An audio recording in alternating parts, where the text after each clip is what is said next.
este espacio que nosotros venimos a compartir con ustedes es parte de una campaña de comunicación que se llama Cruzada por el Derecho a la Comunicación. Ahí van a ver un poco el banner. Esta campaña inició el año pasado y ya la empezamos a pensar, lamentablemente, desde que las políticas gubernamentales, digamos, y estas decisiones arbitrarias lesionaron de muerte la Ley de Servicios de Comunicación Audiovisual. En este sentido, un equipo de compañeros y compañeras de la facultad generamos este espacio de campaña por el derecho a la comunicación y bueno, creo que es nuestro primer viaje por fuera de La Plata y alrededores, así que estamos muy felices.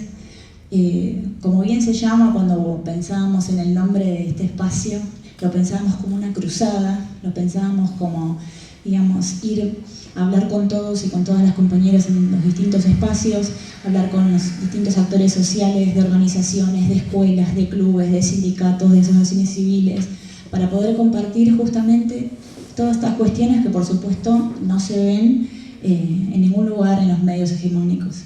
Así que en este sentido, bueno, venimos a proponer un espacio de conversación, de charla a cargo de una compañera, Claudia Villamayor, es una referente de la comunicación en América Latina, es nuestra compañera, es nuestra directora de la carrera de la Tecnicatura en Comunicación Popular de la Facultad de Periodismo. Ella es una militante, una compañera y una amiga y una estudiosa que muy generosamente viene a compartir con nosotros este espacio. Así que de más está decir que ya le dejo el micrófono. La idea un poco es poder conversar, digamos, poder compartir, digamos, esto que Claudia nos viene a aportar y después un espacio de preguntas, de consultas, de conversación. Y en un segundo momento, no sé si está por acá Julieta. Julieta Párraga es una compañera de la facultad, docente de la licenciatura en Comunicación Social y de la Tecnicatura en Comunicación Digital. Hoy, no sé, estaba escondido, no lo había visto. Hoy además venimos a compartir el primer encuentro, el encuentro presencial que va a tener este curso sobre redes sociales, pero bueno, más luego les contaremos un poco más. Así que, no sé, compañeros, si quieren decir algo o arrancamos directamente. Claudia. Bueno, muchas gracias. Buenas tardes, compañeras, compañeros. Siempre y ahora más, creo yo, llegar a un espacio donde hay eso, ¿no? Compañeras y compañeros con quien poder conversar y respirar aire puro. No necesito contarles a ustedes el contexto en el que estamos viviendo. Recién miraba las imágenes de la Plaza de Mayo, que está repleta por todos lados, pidiendo aparición con vida por la desaparición forzada de Santiago Maldonado. Es grave, muy grave. Ustedes saben muy bien que siempre empezaron por uno, ¿no? Siempre hubo uno primero, un poquito de acople. Y el panorama para el cual nosotros iniciamos este proceso de trabajar por el derecho a la comunicación, que es propio de lo que es la militancia y el enfoque que tiene la Facultad de Periodismo para trabajar el mapa de la comunicación en la Argentina y librar esa batalla que ya tiene 30 y el 84 hasta acá, una bocha de años, más de 30 años. Hasta el año 2009 eran 27 años cuando logramos la ley 26.522 y creemos que además de que es la especificidad del espacio académico que nosotros construimos con la gestión de la doctora Florencia Seytut, formamos parte de un equipo de trabajo que entiende a la comunicación como un derecho, como un bien social y no como un negocio. De modo que eso no es algo que se haya inventado la Facultad de Periodismo, sino que la Facultad de Periodismo le da continuidad a un trabajo estratégico latinoamericano, mundial, de democratización de la comunicación y del derecho a la palabra, del derecho a expresarse, de la libertad de expresión. que es básica para construir democracia. Nosotros realmente creemos, recién lo comentaba una compañera profesora, Verónica Sforzi, decía, no existe democracia sin la palabra distribuida, sin la posibilidad de la distribución de la palabra de manera justa, libre y soberana. Entonces, para nosotros es muy importante comenzar a trabajar en los municipios, en las unidades básicas, en las organizaciones populares, en los movimientos sociales, en los medios de comunicación audiovisual, gráficos, es decir, juntarnos los compañeros y compañeras por un lado para unificar un trabajo estratégico que en torno del derecho a la comunicación. Esa es una cosa puntual. ¿Cómo se hace eso? Y la otra tiene que ver con que nuestro trabajo militante y político va de la mano de la comunicación, con los vecinos, con las vecinas, con las organizaciones, con las políticas de Estado, y sabemos que a veces tenemos una buena capacidad de interlocución y otras veces te cambia el código del otro, ¿viste? Cómo habla, cómo piensa, cómo siente, uno por ahí se maneja de una manera y después se encuentra con un martes 13, qué sé yo, pasan esas cosas, y necesitamos volver a comunicarnos con la provincia, con nuestros compatriotas y pobladores y pobladoras en todos lados, para volver a comunicar un proyecto político, nacional, popular, que tiene un universo de valores y de principios y de escala de valores, ¿no? O sea, no se fumó una persona, desapareció una persona. No es un delincuente mapuche, es un compañero blanco que acompañó la lucha de los mapuches. No es un grupo narcoterrorista indígena de la Patagonia. No, es un grupo de pueblos originarios que llevan 500 años pidiendo por unas tierras que son de ellos y que ahora están en manos de los amigos del devenido presidente de la nación, que son los Lewis en el sur, que es Benetton en el sur, que son los Ledesma en el norte, los Blaquier en el norte y que son los Macri.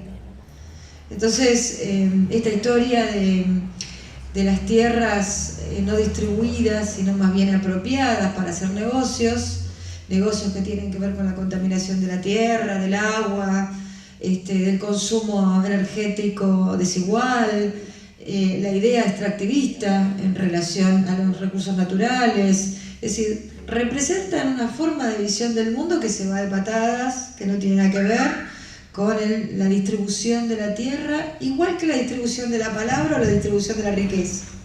Es decir, distribuir y construir justicia social va de la mano justamente del derecho a la comunicación también. Por eso nosotros, Jimena insistía cuando armamos este proyecto de extensión que tiene que ver con una cruzada. Ella decía, ¿qué es una cruzada de vuelta? Porque en el continente se han hecho tantas en todos los países. Cuando todo pareciera decir que no, nosotros decidimos volver a decir que sí, aunque tengamos condiciones adversas. Así que el motor por el cual estamos acá es el mismo que ustedes. Somos militantes también de la universidad académica, pero fundamentalmente nos definimos como comunidad de educadoras militantes, al igual que nuestra decana. Así que la cito porque es nuestra conductora, digamos, principal en ese ámbito en particular que tiene que ver con la Universidad de La Plata. Y también por todo el proyecto que nosotros nos tocó militar como ustedes para el 13 de agosto y ahora para el 22 de octubre. Así que estamos en la misma trama de esfuerzos y de trabajo que tiene que ver mucho con la comunicación. Entonces, dicho esto, el panorama de la comunicación desde el 10 de diciembre del 2015 ha cambiado sustantivamente para nosotros y muchos de ustedes seguramente estarán al tanto de lo que significa una ley. La ley de servicios de comunicación audiovisual fue un punto de llegada, no un punto de partida solamente, sino un punto de llegada que tuvo detrás 27 años de trabajo sistemático. 27 años, ¿quién tiene 27 años acá? ¿Quién tiene 3? Allá hay uno. Imagínate que la cantidad de años que tenés vos fueron mis 27 años de militancia porque esa ley existiera, ¿no? Yo tengo 51.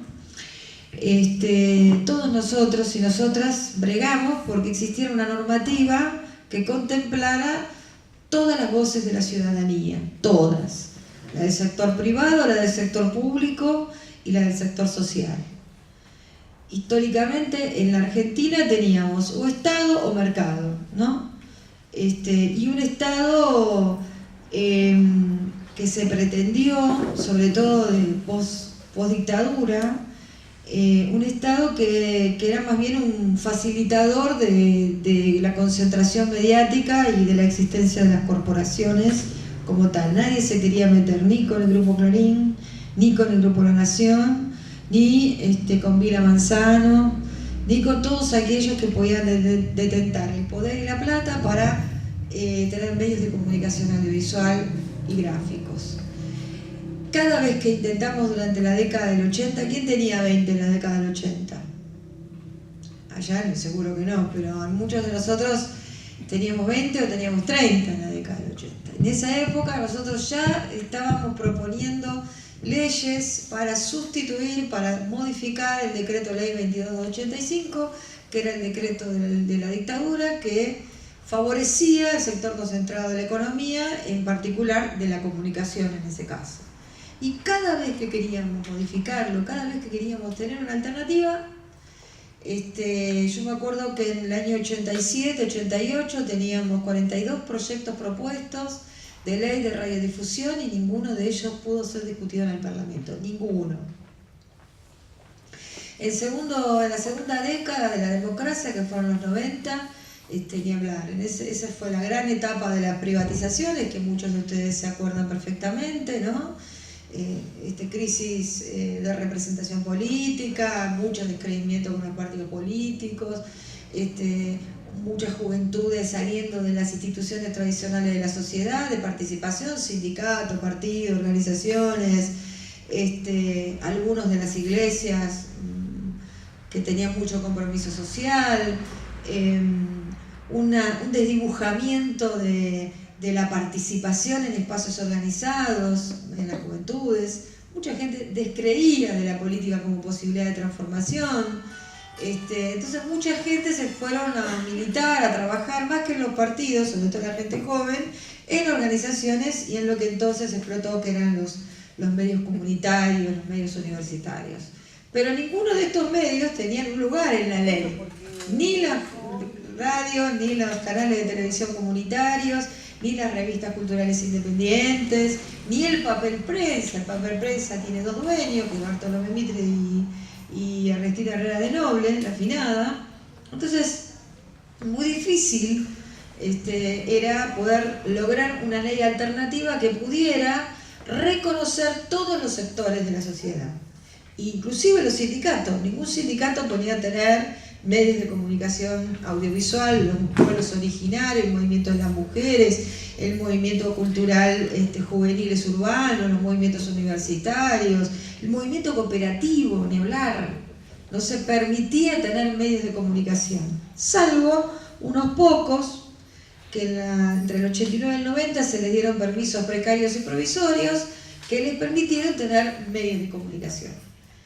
Entonces, para muchos de nosotros, quizá la mayoría, fueron 27 años de batalla por lograr en algún momento, en todos esos gobiernos hasta el año 2009, poder revertir la bocha y lograr que hubiera una ley de la democracia pensada por todos los sectores sociales, trabajada, no un grupo de expertos que piensa la ley para la ciudadanía, sino lograr que en cada pueblo, en cada provincia, en cada municipio, en cada sindicato, en cada universidad pública, pudiera haber foros en donde se conversara, se discutiera, se hablara de cómo queríamos una administración de la comunicación en la República Argentina.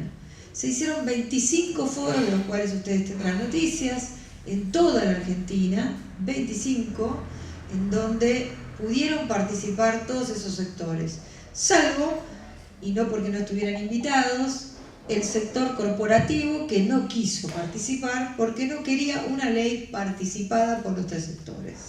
Desde el vamos, nunca la quiso.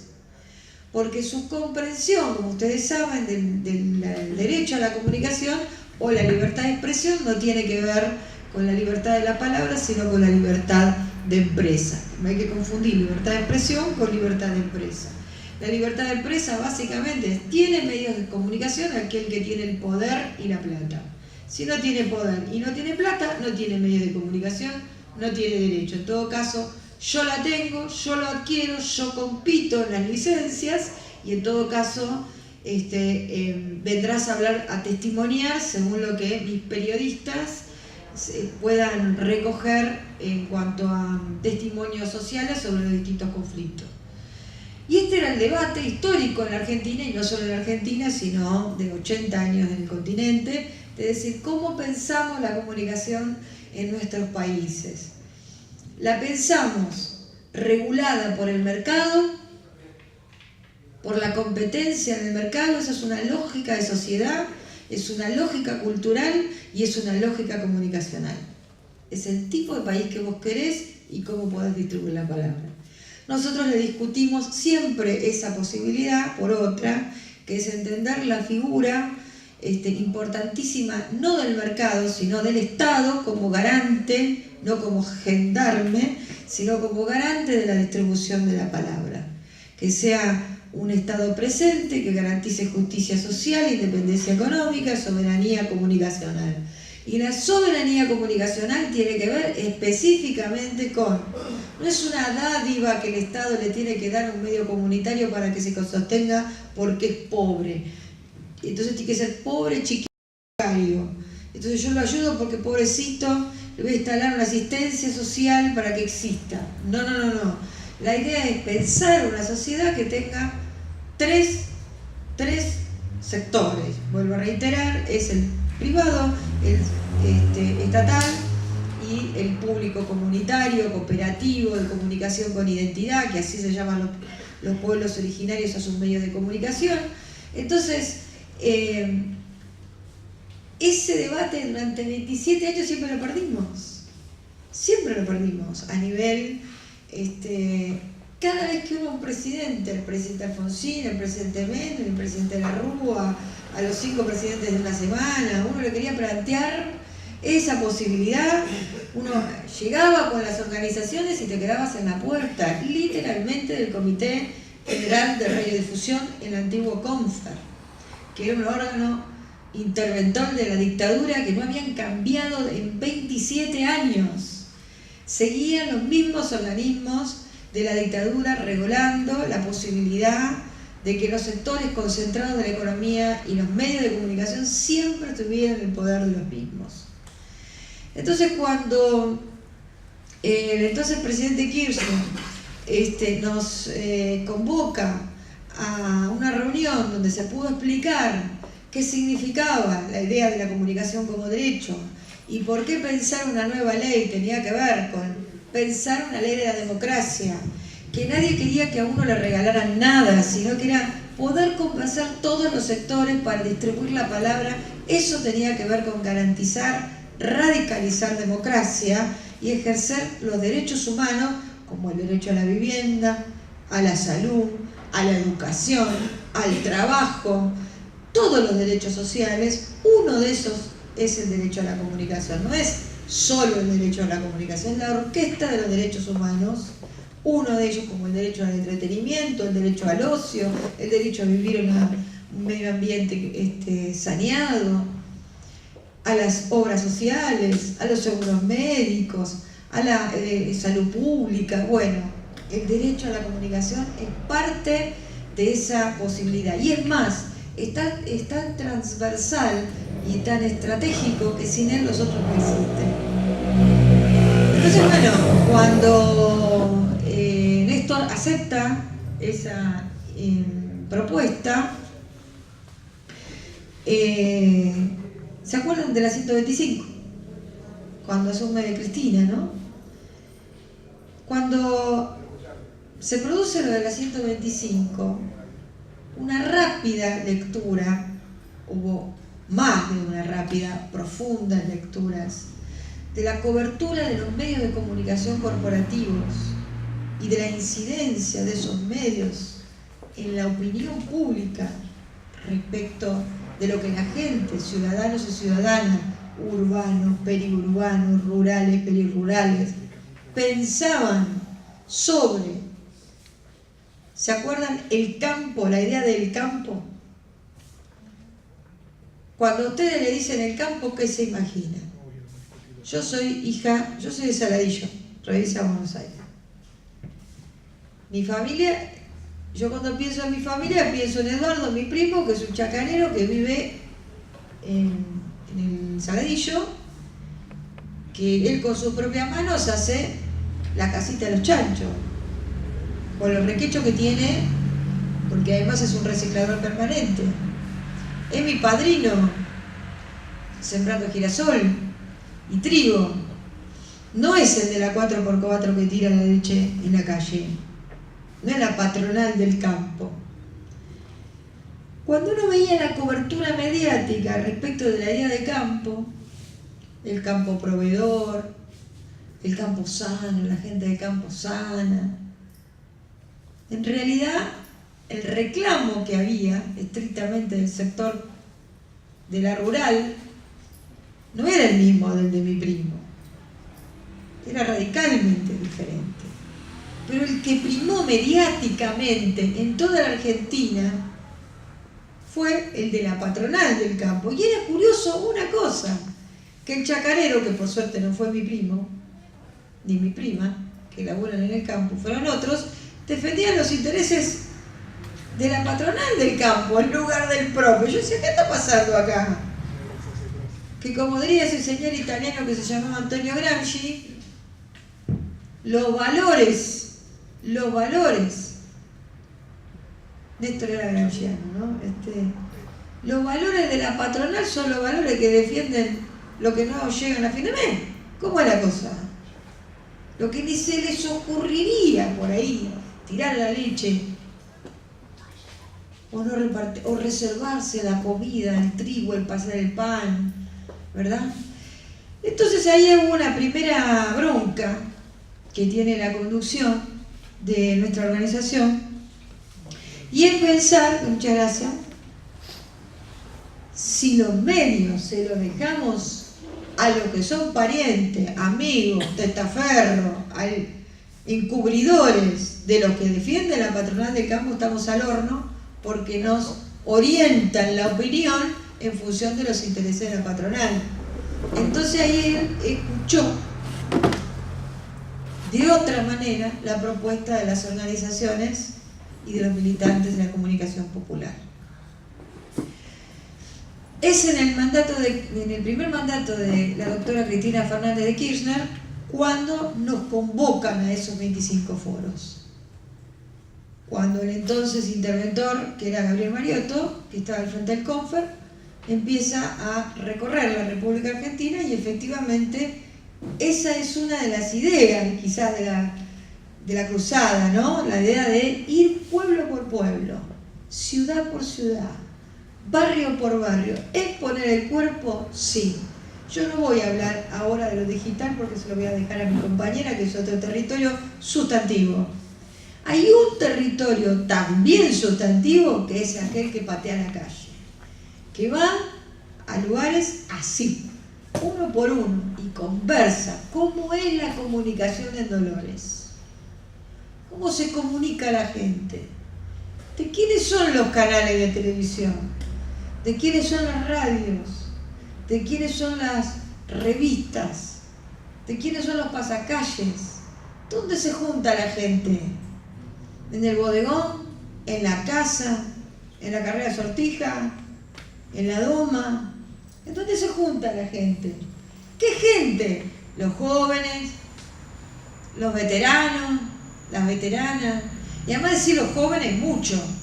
Porque dentro de la juventud, una cosa son las juventudes urbanas y otras son las juventudes de a caballo, como quien dice.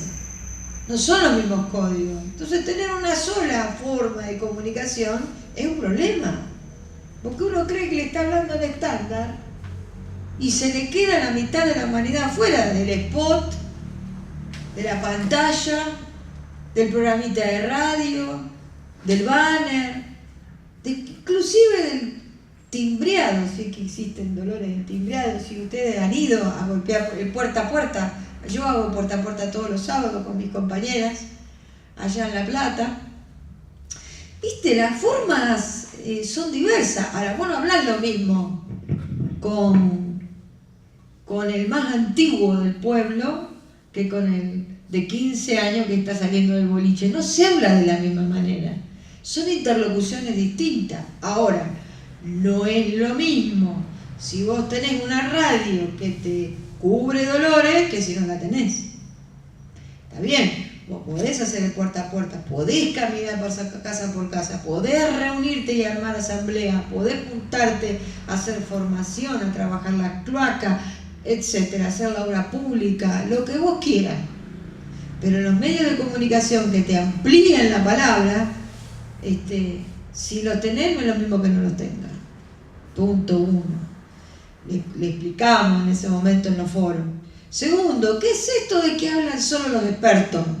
Los periodistas famosos, los que ganan mucha plata, que no es nuestro caso. ¿Por qué no pueden tener programa los adultos mayores contando lo que pasa en nuestro pueblo? ¿Por qué no pueden los niños y las niñas tener su programa? ¿Por qué no pueden las mujeres? ¿Por qué tiene que ser un periodista estrella que lo conoce todo el mundo? ¿Qué pasaría si todos nosotros tuviéramos una programación cotidiana que llegara a todo Dolores, como en el canal, lo tuviéramos con la radio, en nuestros propios medios, y contáramos otros relatos posibles de lo que pasa? Si organizáramos radios abiertas en todo el territorio de Dolores, ¿qué dice la gente sobre los tarifazos? ¿Qué dice la gente sobre el municipio, sobre el hospital, sobre las obras sociales, las prepagas, el PAMI? ¿Qué dicen nuestros vecinos, nuestras vecinas sobre las calles, sobre las inundaciones? Nosotros que estamos inundados cada 2 por 3 en La Plata. ¿Qué dice la gente sobre el acceso a la vivienda? Sobre la educación pública, las posibilidades de aquellos que nunca llegaron a la universidad, cómo construir caminos para eso. En lugar de que aparezca el experto con la columna, ¿qué pasaría si hiciéramos una comunicación de abajo para arriba? Entonces le dijimos a Néstor y a Cristina que nosotros necesitábamos una ley para reconocer que esos otros medios de comunicación estuvieran legítimos en la Argentina desde el punto de vista jurídico. ¿Por qué? Porque ya existían desde el 84, pero no había forma de conseguir una ley que nos amparara.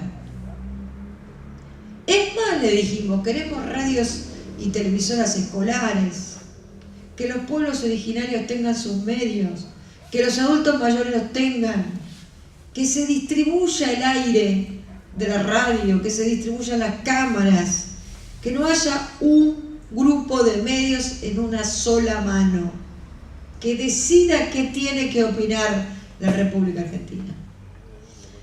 Así fue como nació la Ley de Servicios de Comunicación Audiovisual y así se llegó a una propuesta de ley que se discutió y se presentó, la presentó la doctora Fernández de Kirchner en el Teatro Argentino de La Plata. Nosotros inclusive los que habíamos sido medio jovencitos en los 80 decíamos, no va a salir. ¿Estás seguro que va a querer que discutamos de verdad? Porque nadie se metía con la ley. Ni inclusive los dirigentes que más hubiéramos pensado que eso lo iban a recibir, no lo hacían. Decíamos, ¿se va a lograr? ¿Va a haber efectivamente un debate sobre la comunicación? El día que se sancionó la ley, o no quieren saber la alegría que teníamos, que era verdad. Si uno la lee del principio hasta el final, efectivamente en esa ley, y doy fe de eso, estaba escrita la palabra de todos los sectores sociales, de todas las redes de medios comunitarios que habíamos participado. Literales eran los artículos. Le habían puesto pico y pala a los abogados, pero como nosotros teníamos abogados también en nuestras organizaciones, estaban bien escritos encima. Toda la representación social, desde Ushuaia a La Quiaca, estaban en esa ley. Los mismos autores de la manipulación de la información en torno de la 125 hicieron lo mismo con la Ley de Servicios de Comunicación Audiovisual. ¿Se acuerdan del Zócalo de TN? La Ley de Medios K. La ley del monopolio mediático de los K.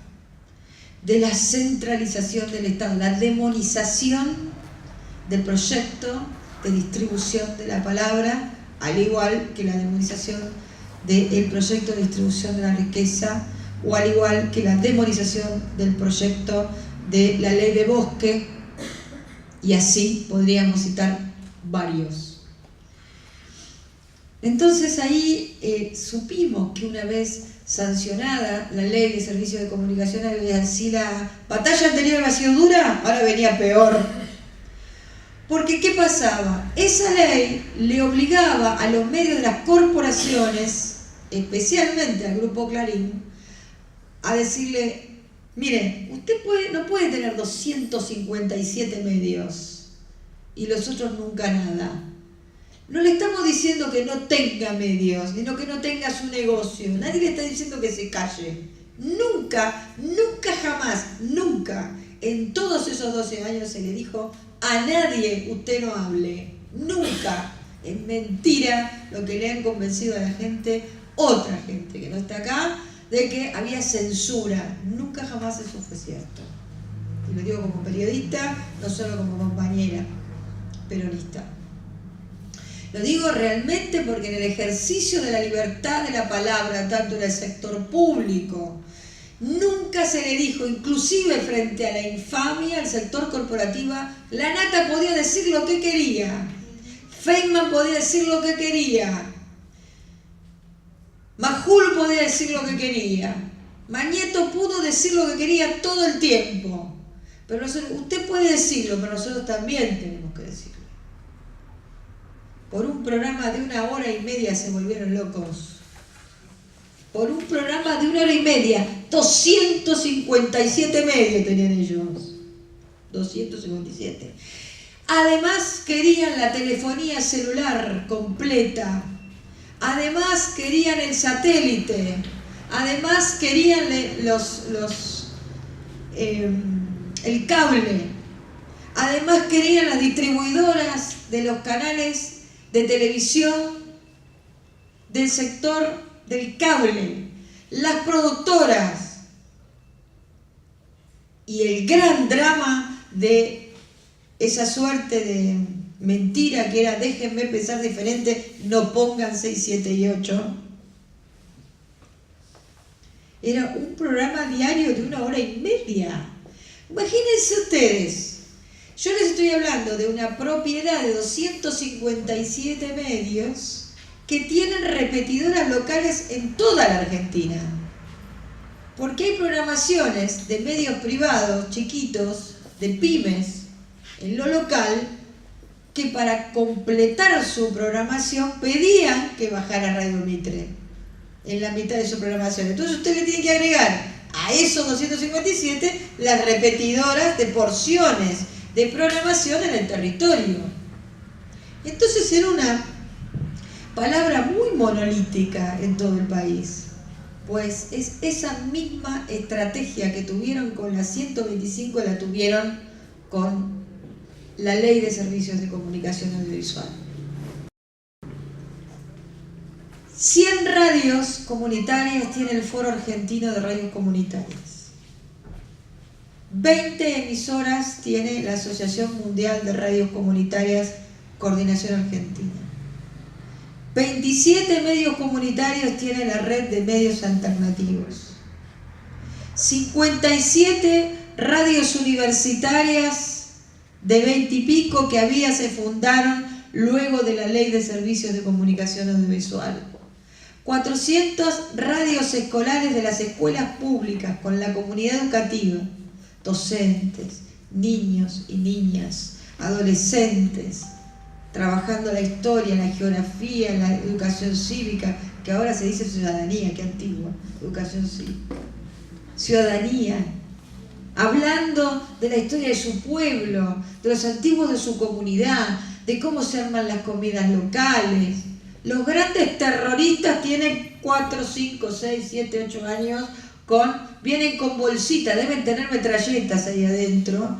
Hace poquito, hace una semana, estuve en Misiones, reunida con la red de radios escolares de Misiones, y cada jardín de infantes presentaba su propuesta radiofónica, venían los niños y las niñas con el micrófono, venían las maestras, y uno veía la experiencia, el fruto que dio esa ley, al punto tal de que ellos podían relatar su situación comunitaria desde los niños, desde los adolescentes, desde los adultos mayores, desde sus códigos. Esos eran los terroristas, de la subversión del aire, decía Mañeto, dice Mañeto. La ley contemplaba en su articulado los medios de los pueblos originarios, ¿saben quién fue de todos los grupos originarios de la Argentina, los que lideraron que hubiera articulado indígena? Fue el pueblo mapuche. La primera vez en la historia de la República Argentina que el Consejo Federal de Servicios de Comunicación Audiovisual tenía un indígena pensando en la comunicación en la Argentina, que es Matías Merillán. Se armó una red de comunicación indígena del norte, del centro, de la Patagonia, de Cuyo y del litoral en la Argentina. Todos los guaraníes, los huichí, los matacos, los chorotes, los mapuches, todos.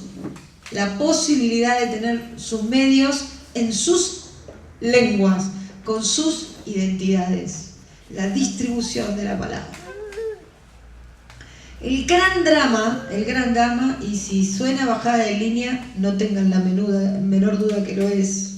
El gran drama de la Ley de Servicio de Comunicación Audiovisual para el sector empresario mediático y no mediático es que esa radiecita tan ninguneada de los huichí, que está en la organización La Cajonat, en el Pilcomayo, allá en Formosa, justo en el límite con Salta, esa radio tiene la capacidad de representar los intereses de su comunidad. ¿Qué tiene? Un micrófono como este, otro más chiquito, una consola de 4 o 5 canales, una antena y un transmisor legal para decir y expresar a su comunidad. El gran drama es ese, la distribución del relato, que los conflictos sociales, la visión que cada una y cada uno de nosotros tenemos, que se puede expresar en ese micrófono, no viene relatado de un periodista famoso de la ciudad porteña de Buenos Aires. No viene relatado de una persona que ejerce la profesión de modelo, y todo respeto por esa profesión, sobre lo que pasa en alguna comunidad de Dolores, sino que son, ¿cómo se dicen? ¿Dolorenses? Son los dolorenses los que cuentan lo que pasa en Dolores, que intercambian con lo que pasa en Las Flores, pero son los de Dolores los que relatan lo que pasa acá. Esa es la pelea histórica de América Latina. ¿Qué pasó el 10 de diciembre? ¿Cuáles fueron las 2 primeras medidas del presidente Macri? Las 2 primeras medidas que tomó. Una fue un editorial que celebró su victoria, que fue la editorial del diario La Nación, que dice: ahora se van a reconocer los derechos humanos de todos. Los de los militantes de los 70 y el otro bando. Bueno, ellos nos dijeron el otro bando. Se va a hacer justicia. La teoría de los 2 demonios, ¿se acuerdan? Y lo segundo que hizo fue hacer el primer decreto, que fue el 36, en donde lo que hace es crear el Ministerio de Comunicaciones. ¿Para qué? Para destruir la Autoridad Federal de Servicios de Comunicación Audiovisual, que fue el AFCA, y la Autoridad Federal de Telecomunicaciones y la Información, que fue la AFTIC, que eran los dos organismos autárquicos en donde estaban representados todos los sectores sociales para garantizar la aplicación de la ley. Los anula, pone el ministerio y al frente de él pone un exfuncionario colaborador de la dictadura militar y de las corporaciones, que fue Oscar Aguado. El siguiente decreto, que fue el 236, lo que hace es habilitar para que empiece a tocarse la ley. Y el 267 finalmente mutila la ley en 10 artículos y lo primero que hace es pagarle a su principal agente de campaña, tanto para la 125 como para la ley y como para tantas cosas, que fue el Grupo Clarín, es decirle a Clarín: no solo puedes tener 257 medios, sino que puedes tener ilimitadamente medios. Si pudiste comprar el 49% de Nextel, ahora puedes tener el 100%. Y además de eso puedes entrar al mercado de la telefonía móvil y competir con otras empresas. De modo que ustedes podrán preguntarse: ¿y qué hicieron con los medios comunitarios? ¿Qué hicieron?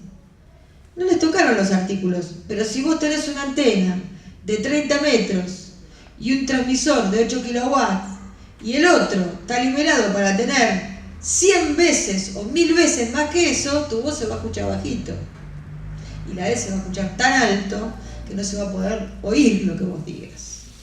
Además de esa medida, la siguiente es: la ley le otorgaba a los medios populares los fondos de fomento concursable para equipamiento, para capacitación, para formación, profesionalización y multiplicación de medios de comunicación local. Le quita los fondos de fomento concursable, vale decir, le pone un bozarrón al lado y le quita la plata, le quita la tecnología. No le tocó los artículos, pero le quitó todo. Lo mismo pasa con las radios socioeducativas de los institutos superiores no universitarios, las radios del Infod, de formación docente, con el cual hemos trabajado durante 6 años, durante la ley, y que ahora vamos a organizar un encuentro nacional de vuelta, donde va a participar la Facultad de Periodismo. Le quita todos los recursos. Entonces vos tenés los equipos, pero te cuesta funcionar. Tenés habilitado, entonces, ¿cuál es el problema, compañeras, compañeros? Tenemos varios problemas. Yo sé que ustedes ahora van a hacer diagnósticos mucho más exhaustivos. Es que el problema de la democratización de las comunicaciones no es un problema de las periodistas o de los comunicadores que estudian en la facultad, es un problema de la ciudadanía, porque si vos tenés una sola versión de los hechos y encima esto que le han dado llamar la posverdad, mi abuela decía que eso era una mentira, ¿más qué posverdad? En realidad, cuando uno construye una mentira y la vende como verdad, se llama mentir. Y esa es la estrategia de comunicación, mentir sobre nuestras propias realidades. Entonces, dos o tres cositas más. Pensar la comunicación, nuestra comunicación, en nuestro municipio, en nuestra ciudad, tiene un nivel macro de batalla. El nivel macro de batalla es volver a participar alguien de cada una de nuestras unidades, de cada una de las unidades básicas, ¿no? Esto es un local, una unidad básica. Obviamente, digo, todos somos partidos justicialistas, pero te quiero decir, en una unidad básica. Desde cada lugar tiene que haber alguien que sepa a nivel de la regulación cómo nos están manejando la economía política de la comunicación, los medios de comunicación, tanto a nivel nacional como en la provincia de Buenos Aires, como en Dolores y en todos los municipios. conocer eso en nuestra formación política es sustantivo porque desde ahí manejan la estrategia de comunicación territorial. Por eso, lo primero que hace Macri es beneficiar a los grupos corporativos que le brindan la versión a la ciudadanía que él necesita para sostener sus políticas. Lo segundo es nuestra comunicación con el interlocutor más cercano, que es nuestro pueblo, nuestros interlocutores. Un compañero recién me contaba un poquito cómo era la película acá, cómo habían sido los porcentajes, cómo es la cuestión con el municipio. Miren, cuando somos muy militantes tenemos unas verdades muy agarradas y unos principios y una escala de valores. Y a veces armamos la comunicación solo desde nuestro universo. Hay otros universos que ustedes sabrán muy bien, que es cómo piensa la gente también, que a veces se va por caminos que uno no sospecha. Una clave para construir la comunicación sistemática en el territorio de lo municipal, en el territorio de lo local, es conocer cómo piensa la gente, cómo razona la gente, qué está diciendo cuando dice. Eso es parte de una estrategia de campaña que tiene que reformular esta primera actitud que vimos en Cristina, que fue hacer hablar a la gente en el escenario. Y otra es escuchar qué es lo que dice cuando dice. Que no necesariamente, yo me acuerdo en la mesita de campaña, que contaba a las compañeras, en la mesita de campaña que decía: mire señora, dice, yo voté a todos. ¿Cómo que votó a todos?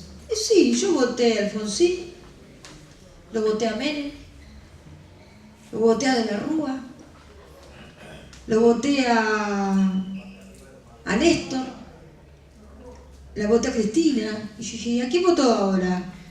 Ahora voté al FIT. Fue mi primer voto diferente. Ya sabía que iba a perder. Dice, me equivoqué. Bueno, pero no voté en blanco, dice, por lo menos. ¿Sabe una cosa? Me dice mi hijo votó con esto de la Cristina. Se hizo la casita, se compró el terreno, la señora tuvo que progresar, avanzó y lo votó a este, dice. Yo no lo entiendo. ¿Y a usted qué le parece? Le digo yo, ¿cómo puede ser? Porque viste que uno se queda medio helado en esa historia. ¿Cómo puede ser? Mire, no sé, yo no sé, ustedes saben, viste que a veces uno le da que el otro sabe más que uno siempre, ¿no? Pero no es así, cada uno tiene un saber. Entonces dice, mira, a mí me parece que es la forma de hablar. ¿Cómo le parece que es la forma de hablar? Mire, yo no la voté a la gobernadora, pero ni se me ocurrió, le digo la verdad, por mi hijo se lo juro que no la voté, dice. Pero cuando habla parece el Papa, a mí me emociona, digo. Pero de verdad se lo digo, se lo juro por mi hijado Tomás, que es lo más lindo de este mundo, ¿no? Yo me emociono como con el Papa. Y no la voté, y no la voy a votar. Es más, ahora la voy a votar a Cristina. Y yo pienso que la gente le hablan de una manera que le llega al corazón. Y cuando a usted le llega al corazón, es otra cosa. Para mí es así. Después viene otro señor a la mesita, dice, ¿cómo fue su voto? Yo, ¿no? Tomándome los mates para enseñar. Y dice, yo hice 2 votos, la voté a Vidal y lo voté a Scioli. ¿Me entendés cómo es la milanesa? A Vidal y a Scioli. Entonces, vos te dan ganas. Yo hice la misma, me la aguanté igual. El Perito Moreno, seria, firme como rulo de estatua. Ahí no dije más nada.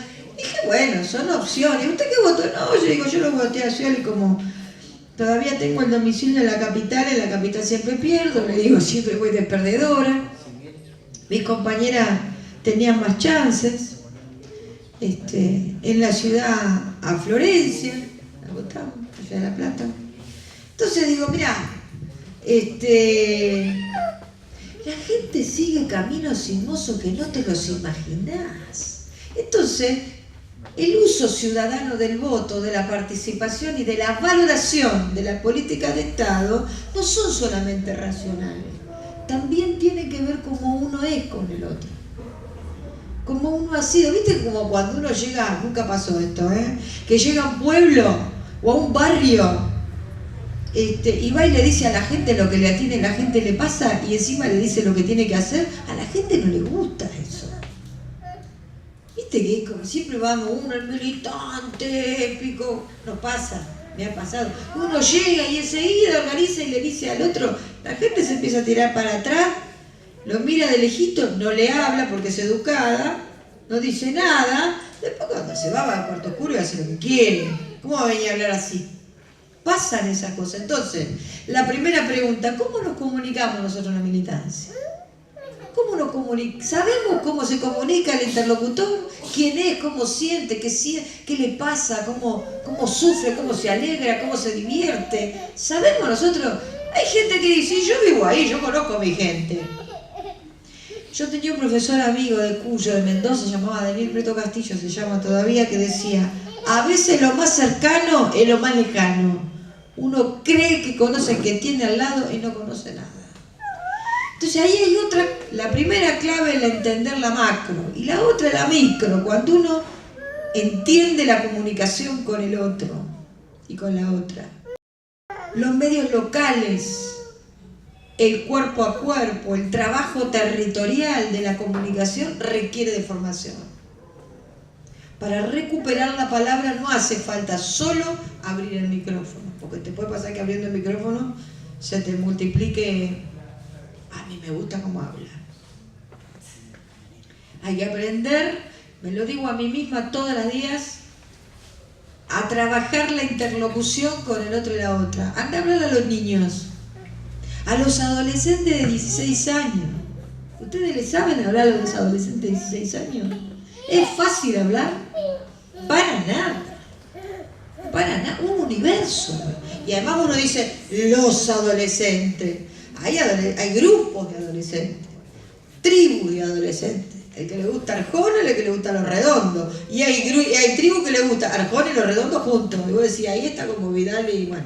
Entonces, ¿me entendés cómo es la cosa? Entonces vos decís, tenés que trabajar la interlocución de la comunicación. Yo creo que hay que incorporar ese valor para la construcción de nuestra militancia política.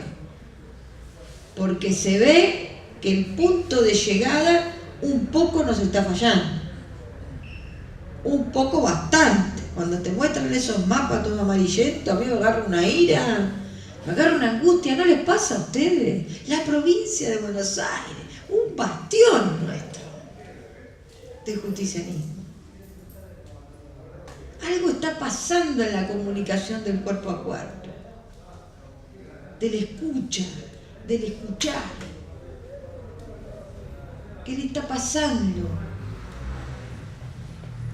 Entonces, ¿necesitamos leyes de la democracia para democratizar las comunicaciones? Sí. ¿Necesitamos estrategias de comunicación territorial? Sí. No alcanza con tener un diario y un canal de televisión. Tenemos que pensar cómo es la estrategia del canal de televisión y de la radio. Y eso, yo creo que es una tarea que para el ejercicio del derecho a la comunicación tendría que ser, viste como no sé cómo arman ustedes la línea de acción de la unidad básica, pero viste que está la parte de salud, la parte de género, la parte de educación, y cuando llega al rubro de comunicación, uno piensa que es la prensa, la difusión, la gacetilla y volantear. Y ahí estamos al horno, como dicen los pibes de ahora. Pensar que el rubro de la comunicación de nuestras unidades básicas es hacer una gacetilla, traerle los focos, sacarle la foto y mandarlo a Instagram. Es mucho más que eso la comunicación. Hay que darle, como dice la coalición por una comunicación democrática, que es un agrupamiento de distintas organizaciones, hay que darle pelota. Y trabajarlo al interior de nuestras unidades básicas para poder reformular la comunicación con nuestros compatriotas que están pensando que un mapuche que defiende un derecho es un terrorista, que están pensando que una chica que fue violada y bueno, estaba con pollerita corta, lo tentó, que están pensando que las maestras que militan las paritarias son todas vagas y no trabajan, que están pensando que los periodistas que hablan de derechos son ideologizados y no son objetivos, que los trabajadores que hacen paro se aprovechan, no quieren laburar, son todos vagos, que los que pelean por el Estado y sus políticas públicas son todos ñoquis. Son opiniones muy fuertes que gravitan sobre el voto, son opiniones sustantivas, que los jóvenes que toman los micrófonos no están listos para hablar. Que pobrecito el viejito ese que ya está, denle la domiciliaria, el tipo era Checolás, responsable de asesinatos, de robo de niños, de tortura, de privación ilegítima de la libertad.